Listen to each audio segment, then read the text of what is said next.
चलिए, जय हिंद साथियों। क्या हाल चाल, पढ़ाई लिखाई चल रहा होगा। चलिए, सेल बायोलॉजी में अब बस 2 लेक्चर बाकी है, आज की और कल की। ठीक है, तो आज चलिए स्टार्ट करते हैं। राइबोसोम, ठीक है, सेंट्रोसोम और माइक्रोबॉडीज के अभी हम टॉपिक डिस्कस करने जा रहे हैं। चलिए, आज की टॉपिक है राइबोसोम। स्टार्ट करते हैं, राइबोसोम को समझते हैं। राइबोसोम कौन दिया, डिस्कवर किया, वो सब हम अभी डिस्कस करने जा रहे हैं। साथ में टॉपिक का नाम लिखिए, राइबोसोम। राइबोसोम हिंदी में भी राइबोसोम, ठीक है, राइबोसोम। इसको क्या बोलते हैं? राइबोसोम को बोलते हैं कोशिका का इंजन। तो फर्स्ट पॉइंट में ये लिखिएगा, राइबोसोम को क्या बोलते हैं? कोशिका का इंजन। इसको बोलते हैं कोशिका का इंजन, ठीक है। तो कोई बोलेगा कोशिका का इंजन, तो राइबोसोम। राइबोसोम को सर्वप्रथम जॉर्ज पैलेट, किसने? जॉर्ज पैलेट, ठीक। कब? 1935 में। राइबोसोम को सर्वप्रथम जॉर्ज पैलेट 1935 में जॉर्ज पैलेट ने सर्वप्रथम राइबोसोम को देखा।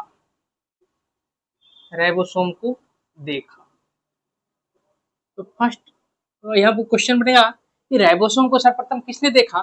तो जॉर्ज पैलेट, ठीक है। किसको देखा? राइबोसोम को। राइबोसोम किसका किसका बना होता है? राइबोसोम बना होता है राइबोन्यूक्लिक एसिड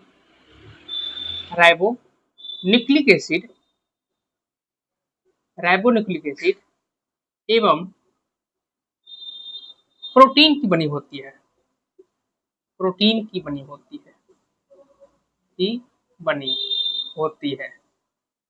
ठीक है।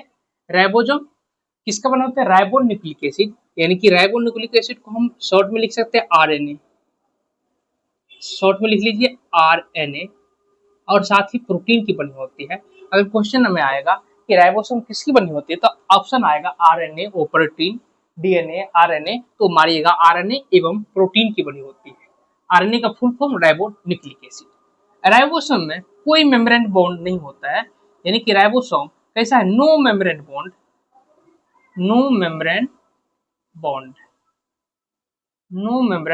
बॉन्ड, कोई झिल्ली से घिरी नहीं होती है, यानी कि राइबोसोम किसी भी झिल्ली से घिरी नहीं होती है। राइबोसोम बिखरा हुआ तो कोई झिल्ली से घिरी नहीं होती है, ठीक है। राइबोसोम कहाँ प्रेजेंट होता है? राइबोसोम आरबीसी में अनुपस्थित रहता है, आरबीसी में अब्सेंट रहता है। आरबीसी में और अब्सेंट क्या था? लाइसोसोम, यानी कि आरबीसी में अब्सेंट रहता है कौन? ये राइबोसोम। कहाँ प्रेजेंट? आरबीसी में absent, but eukaryotic cell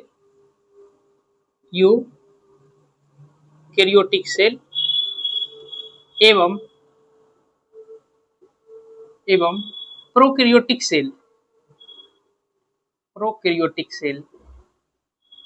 cell में प्रेजेंट रहती है, ठीक है। प्रेजेंट, इसका मतलब प्रेजेंट, उपस्थित रहता है। तो राइबोसोम आरबीसी में तो अब्सेंट है, बट यूकैरियोटिक सेल एवं प्रोकैरियोटिक सेल में प्रेजेंट होता है। राइबोसोम के बारे में और, ये स्मॉलेस्ट सेल ऑर्गेनील है, सबसे छोटी सेल ऑर्गेनील है। स्मॉलेस्ट सेल ऑर्गेनील, सबसे छोटी कोशिकांग। कोई बोलेगा कि बताइए सबसे छोटी कोशिकांग कौन है? आप दीजिएगा सेल कौन है? राइबोसोम है सबसे छोटी कोशिका, एंड साथ ही नो मेम्ब्रेन बॉन्ड। ऊपर में लिखे थे नो मेम्ब्रेन बॉन्ड, यानी कि कोई झिल्ली से घिरी नहीं रहती है, नो मेम्ब्रेन बॉन्ड, ठीक है, किसी भी झिल्ली से घिरी नहीं रहता है। राइबोसोम के बारे में अगला पॉइंट ये है, इसको कहते हैं प्रोटीन फैक्ट्री। क्या कहते हैं? प्रोटीन फैक्ट्री ऑफ सेल, लिखिए नॉन एज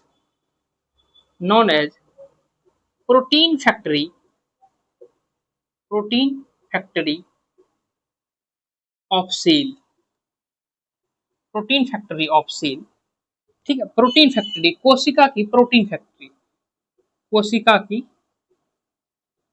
कोशिका की protein factory, protein factory, factory, ठीक है। कोशिका की प्रोटीन फैक्ट्री कौन है? ये ribosome. Ribosome smallest cell organelle, जो हम ऊपर में डिस्कस किए थे कि ये कौन है? स्मॉलेस्ट सेल ऑर्गेनिल है। इसी कारण स्मॉलेस्ट सेल ऑर्गेनिल है तो इसको कहते हैं cell organelle within cell organelle, यानी कि कोशिकांग के अंदर कोशिकांग। अब देखिए छोटा है, पहली बात बहुत छोटा है और इसमें कोई मेम्ब्रेन नहीं होता है, ये कोशिकांग के अंदर कोशिकांग, इसको बोलते हैं साथ ही कोशिकांग के अंदर, कोशिकांग के अंदर कोशिकांग, कोशिकांग के अंदर कोशिकांग। बहुत सारा यहाँ क्वेश्चन बन गया, कोशिकांग के अंदर कोशिकांग। देखिए इसको बोलते हैं, क्या क्या बोलते हैं? तो कोशिका के इंजन, राइबोसोम को जल्दी अंडरलाइन कर लीजिए। कोशिका के इंजन बोलते हैं फर्स्ट में, कोशिका का इंजन। कोशिका का इंजन किसको कहा जाता है? राइबोसोम का। कोशिका का पावर हाउस किसे कहा जाता है? माइटोकॉन्ड्रिया का। किसने दिया? जॉर्ज पैलेट, ठीक है। राइबोसोम, राइबोसोम किसकी बनी होती है? आरएनए एवं प्रोटीन की बनी होती है, आरएनए एवं प्रोटीन की बनी होती है और इसमें कोई झिल्ली से घिरी नहीं होती, इसलिए नो मेम्ब्रेन, मेम्ब्रेन लेस होता है, मेम्ब्रेन लेस होता है, कोई झिल्ली से घिरी नहीं होती है। ये किस में एब्सेंट होता है? आरबीसी में। आरबीसी में साथ ही साथ और क्या एब्सेंट होता है? लाइसोसोम भी एब्सेंट रहता है, लाइसोसोम एब्सेंट किसमें? आरबीसी में, ठीक है। ये भी लिख लीजिए पॉइंट। यूकैरियोटिक सेल और यूप्रोकैरियोटिक सेल में प्रेजेंट रहता है। Smallest cell organelle, smallest cell organelle, ठीक है। उसके बाद protein factory of cell, protein factory of cell यानी कि कोशिकांग के अंदर कोशिकांग, इसको कोशिकांग के अंदर कोशिकांग भी बोलता है। बोलेगा कि ऐसा सेल ऑर्गेनिल का नाम बताइए जिसको हम कोशिकांग के अंदर कोशिकांग बोलते हैं, वो आएगा राइबोसोम, ठीक है। अब हम राइबोसोम के प्रकार पर जाते हैं, तो जल्दी इसको लिख लीजिए। क्या कीजिए? लिख लीजिए, सारा इंपॉर्टेंट ही है, लिख लिए ना? चलिए लिख लिए तो आगे बढ़ते हैं।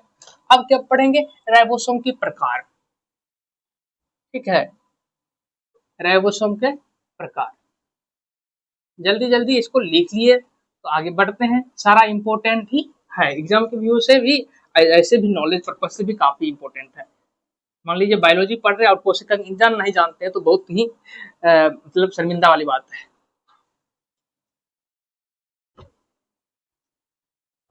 ठीक है। राइबोसोम की, चलिए राइबोसोम के प्रकार में,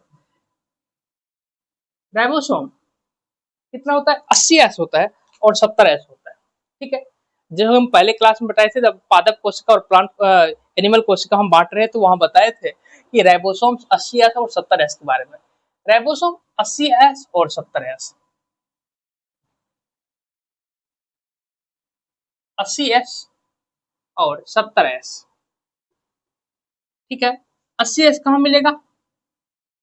80S कहाँ मिलेगा? ये मिलेगा यूकैरियोटिक सेल में, यूकैरियोटिक सेल में, ठीक है। और 70S कहाँ मिलेगा?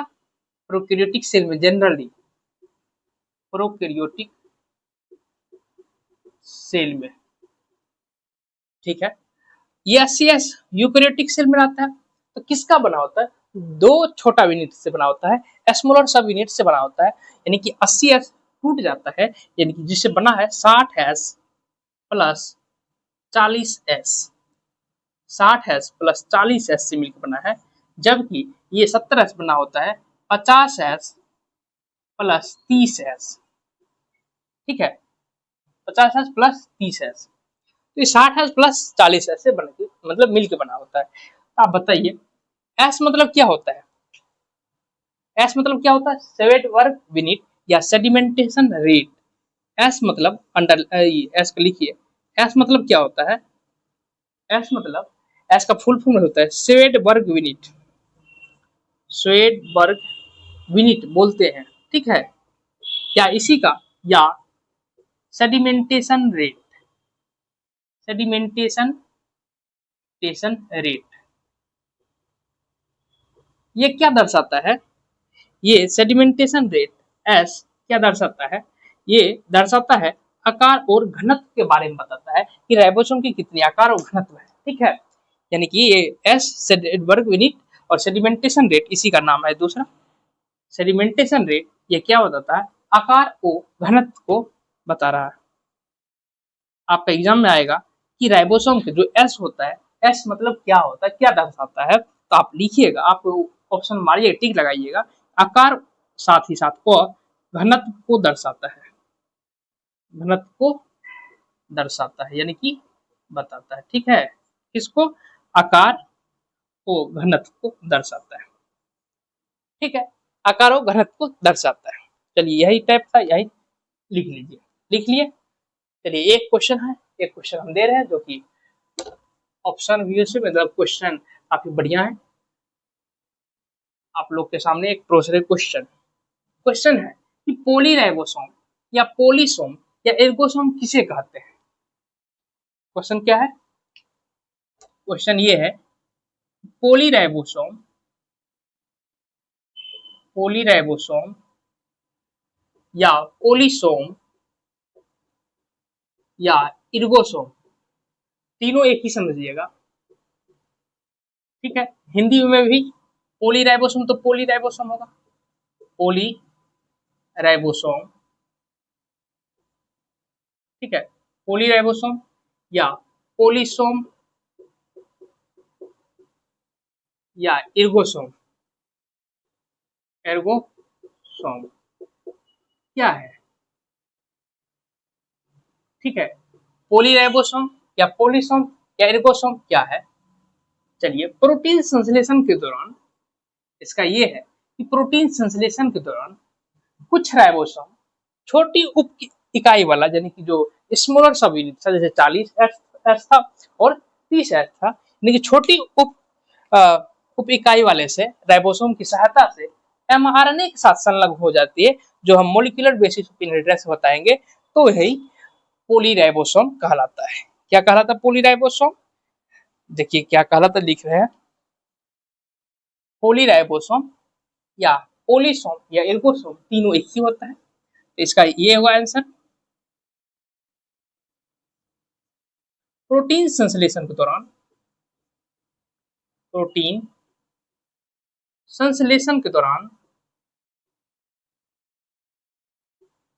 के दौरान कुछ राइबोसोम, कुछ राइबोसोम प्रोटीन संश्लेषण के दौरान कुछ राइबोसोम छोटी उप इकाई, छोटी उप इकाई राइबोसोम की सहायता से, राइबोसोम की सहायता से एमआरएनए के साथ, एमआरएनए के साथ साथ संलग्न हो जाती है, हो जाती है, वही राइबोसोम पोलीराइबोसोम कहलाता है। कब, प्रोटीन सिंथेसिस यानी कि प्रोटीन संश्लेषण के दौरान, ठीक है, कुछ राइबोसोम, कुछ राइबोसोम, कुछ राइबोसोम छोटी उप इकाई राइबोसोम की सहायता से एमआरएनए के साथ संलग्न हो जाती है, ये बहुत बड़ी बात है, एमआरएनए के साथ संलग्न हो जाती है, उसी को क्या कहते हैं, पोलीराइबोसोम, पोलीराइबोसोम उसी को कहेंगे, पोलीसोम कहेंगे, पोलीराइबोसोम या पोलीसोम या इर्गोसोम कहेंगे। बस यहाँ तक था राइबोसोम का टॉपिक। राइबोसोम के बारे में अभी जो भी डिस्कस किए हैं वो काफी इंपॉर्टेंट है, एग्जाम की वीडियो से काफी इंपॉर्टेंट है, आप उसको अच्छे से रिवाइज करते रहिएगा और सेल बायोलॉजी का मतलब टेस्ट दीजिएगा तो बहुत ही आपको मजा आने वाला है, क्योंकि बहुत क्वेश्चन आपसे बनेगा। चलिए अब आगे हम बढ़ते हैं, ये टॉपिक खत्म हो गया। बहुत कुछ इसमें ऐसे लगता हो कि नहीं डिस्कस पूरा बताए, अरे उतना पढ़ने का, एग्जाम व्यूज पढ़ो ना, है ना, एग्जाम व्यूज पढ़ो, एग्जाम जैसे आ रहा है उस हिसाब से पढ़ना है ना, ऐसे पढ़ने को तो हम बताएंगे ही बहुत सारा चीजें। चलिए आगे बढ़ते हैं। आगे है दूसरा टॉपिक का नाम है सेंट्रोसोम। सेंट्रोसोम या सेंट्रियोल, सेंट्रोसोम और एवं सेंट्रियोल। ठीक है, सेंट्रोसोम एवं सेंट्रियोल। सेंट्रोसोम हिंदी में भी इसको क्या बोलते हैं, तारक का है, तारक का है। ठीक, एवं सेंट्रियोल इनकी क्या बोलते हैं, तारक का है, तार केंद्र, तार केंद्र, तारक का और तार केंद्र के बारे में हम अभी डिस्कस करने जा रहे हैं। चलिए, सेंट्रोसोम, सेंट्रोसोम की खोज किसने किया, फर्स्ट पॉइंट यही आप हम शुरू कर रहे हैं। चलिए यहां से, सेंट्रोसोम की खोज, ठीक है। दूसरा, सेंट्रोसोम की, सेंट्रोसोम शब्द यानी कि सेंट्रोसोम शब्द किसने दिया। तीसरा, चलिए, सेंट्रोसोम की खोज किसने किया, सेंट्रोसोम की खोज बेंडन ने की, बेंडन, ठीक है। और सेंट्रोसोम शब्द ये किसने दिया, बोवेन, मिला जुला नाम है लगता है ना, कि सेंट्रोसोम की खोज बेंडन, सेंट्रोसोम शब्द बोवेन। उच्च पादप में यानी कि हाईली मतलब हाई वैली प्लांट में, यानी कि जो जैसे होता है ना प्लांट में बहुत सारा, जैसे सरप्स होता है, हर्ब्स होता है, जिम्नोस्पर्म होता है, एंजियोस्पर्म होता है, यानी कि उच्च पादप में, उच्च पादप में, पादप में क्या होता है, अनुपस्थित, उपस्थित, अनुपस्थित, अनुपस्थित। आपको पहले बताए थे सेंट्रोसोम किसमें प्रेजेंट होता है, एनिमल सेल में, लेकिन आप अभी हम बता रहे हैं उच्च पादप में यह अनुपस्थित होता है। आप जो निम्न पादप होता है, जैसे कि कुछ ऐसे होता है जो हम पढ़ाएंगे पादप वाले चैप्टर में, तो वहां देख जाएंगे, ठीक है, प्लांट में जब पढ़ाएंगे, उच्च पादप में अनुपस्थित होता है। चलिए और टॉपिक क्या है, मतलब और सेंट्रियोल, ठीक है। दो सेंट्रियोल क्या होता है, दो सेंट्रियोल ऐसे मिल मतलब दोनों सेंट्रियोल परपेंडिकुलर एक दूसरे के समकोण पे स्थित होता है। जैसे सेंट्रियोल क्या होता है, दो सेंट्रियोल इस तरह स्थित होता है, एक सेंट्रियोल इधर से आएगी, दूसरी सेंट्रियोल इस तरह परपेंडिकुलर होती है, यानी कि समकोण पे स्थित होती है, 90 डिग्री पर स्थित होती है, ठीक है ना। तो लिखिए, दो सेंट्रियोल, दो सेंट्रियोल, ठीक है, जिसको बोलते हैं तार केंद्र, ठीक है, दो सेंट्रियोल तार केंद्र जिसको बोलते हैं, एक दूसरे पर, एक दूसरे पर, दूसरे पे समकोण पे स्थित होती है, समकोण पे स्थित होती है, यानी कि स्थित होती है, 90 डिग्री बनाती है, किस पर, 90 डिग्री बनाती है, दोनों सेंट्रियोल, ठीक है। सेंट्रियोल के बारे में और क्या बातें हैं, सेंट्रियोल के बारे में और क्या बातें हैं, देखिए, जिस तरह भी क्लास में पढ़ा पढ़ाए कि राइबोसोम क्या होता है, नो मेम्ब्रेन बॉन्ड, कोई झिल्ली से नहीं घिरी होती है, उसी तरह सेंट्रियोल भी क्या होता है, नो मेम्ब्रेन बॉन्ड, सेंट्रियोल भी क्या होता है, नो मेम्ब्रेन बॉन्ड, कोई झिल्ली से नहीं घिरी होती है साहब, ठीक है। सेंट्रियोल नो मेम्ब्रेन बॉन्ड किसी भी झिल्ली से घिरी नहीं होती है। और सेंट्रियोल, सेंट्रियोल को जब आप देखिएगा, ये गाड़ी के पहिए होते हैं ना, बैलगाड़ी, गाड़ी के पहिए, ठीक है, गाड़ी के पहिए काट व्हील जैसी संरचना होती है, ठीक है, इंग्लिश में लिख लीजिए, काट व्हील स्ट्रक्चर होती है, स्ट्रक्चर, गाड़ी के पहिए, गाड़ी के पहिए काट व्हील स्ट्रक्चर जैसी संरचना होती है, जैसी संरचना होती है, संरचना, ठीक है, हार्ट विल जैसी संरचना। सेंट्रियोल में और बात किया है, सेंट्रियोल की जो अरेंजमेंट है, सेंट्रियोल में मुख्यतः याद रखिएगा, बहुत ही जबरदस्त इंपॉर्टेंट है जी, है ना जी। सेंट्रियोल्स में मुख्यतः ट्यूबुलिन के 9, ठीक है, ट्यूबुलिन के 9 ट्रिपलेट होती है। क्या होती है? ट्रिपलेट, ट्रिपलेट तंत्र होती है। इसी कारण से इसका जो अरेंजमेंट है सेंट्रियोल का, हमारे सेल के अंदर जो सेंट्रियोल का अरेंजमेंट है 9+0, ये भी एक जबरदस्त है। आपको पूछेगा कि सेंट्रियोल का व्हिच ऑफ द फॉलोइंग, यानी निम्नलिखित में से सेंट्रियोल का अरेंजमेंट बताइए। वहां पर ऑप्शन आएगा 9+0, 9+2, 9+1।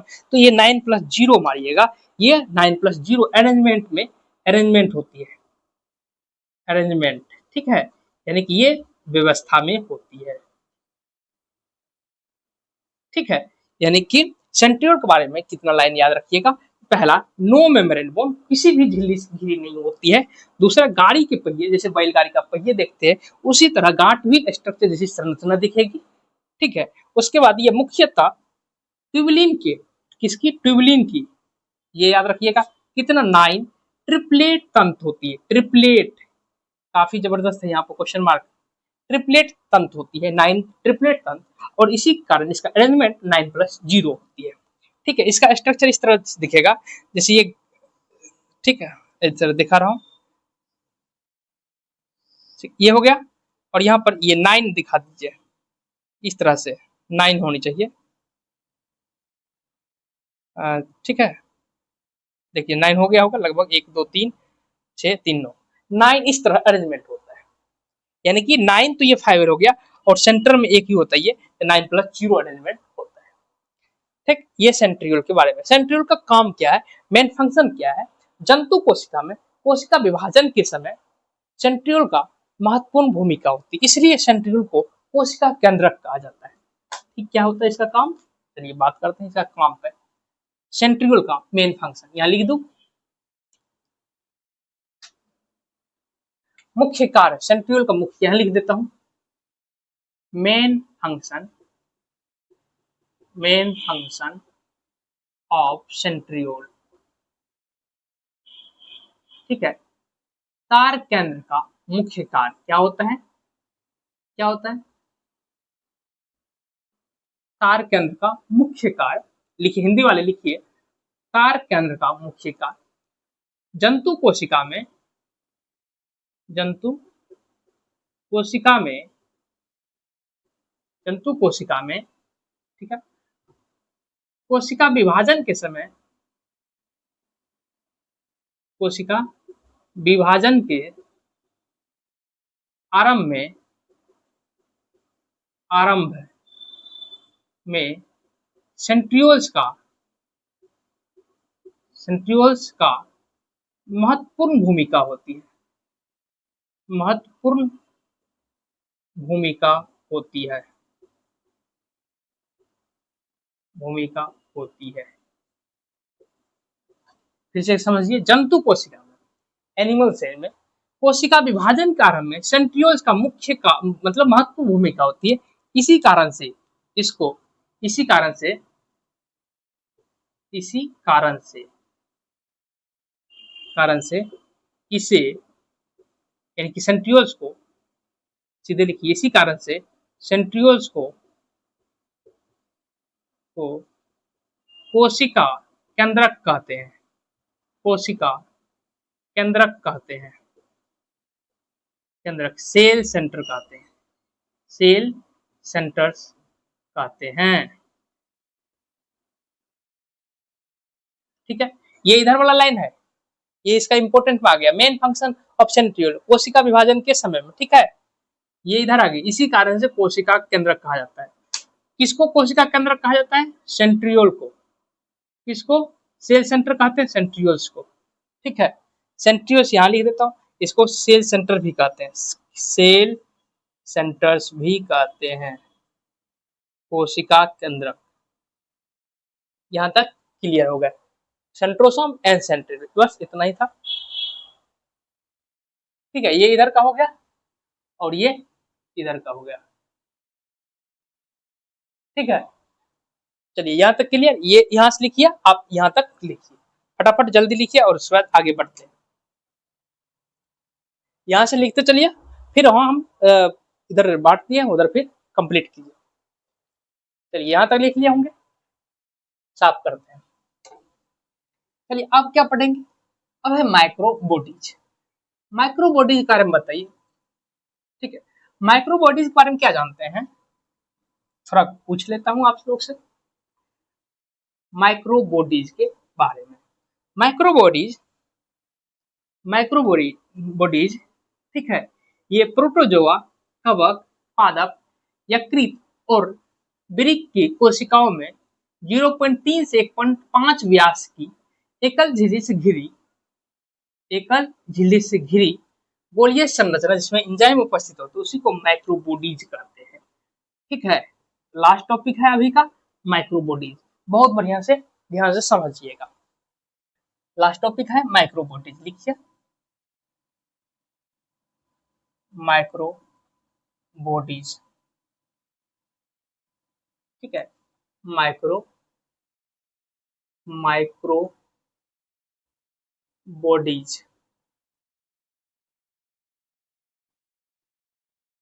माइक्रोबॉडीज क्या है माइक्रोबॉडीज। ठीक है, साथ में लिखते चलिएगा कि प्रोटोजोआ,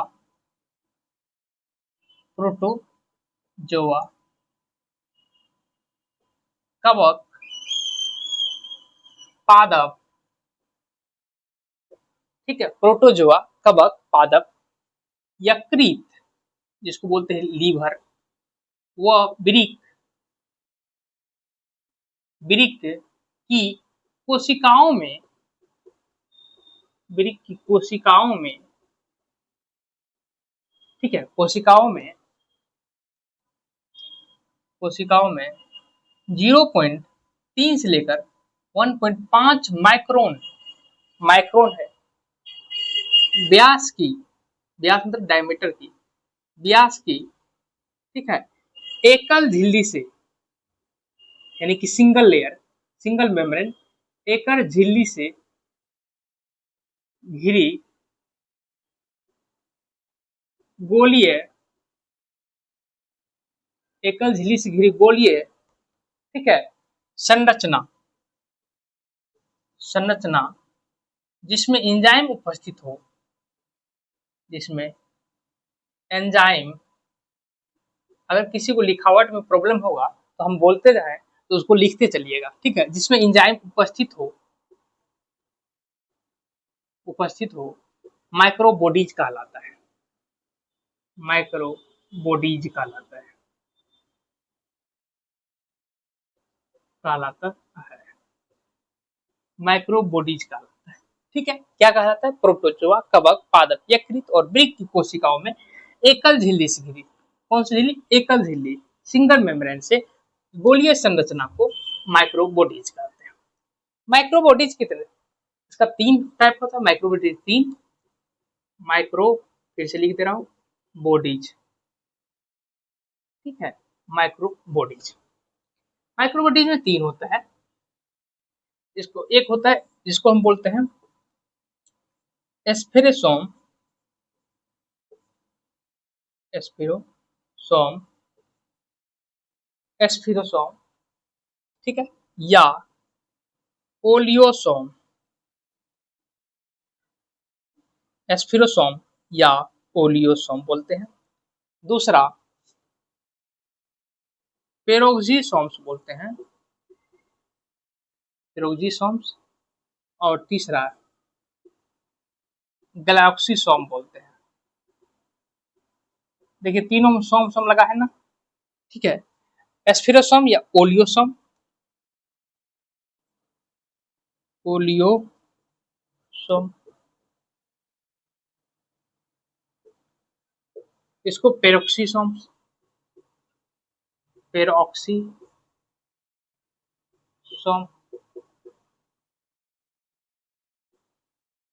इसको ग्लाइक्सिसोम, ग्लाइऑक्सिसोम, ठीक है, ग्लाइऑक्सिसोम। यहाँ तो कोई दिक्कत? चलिए, एस्फेरोसोम या ओलियोसोम किसमें प्रेजेंट? ये किसमें प्रेजेंट? केवल पादप में मिलेगा, केवल पादप में, पादप कोशिका में, केवल पादप कोशिका में, ठीक है, केवल पादप कोशिका में मिलता है। इसका काम क्या होता है एस्फेरोसोम का?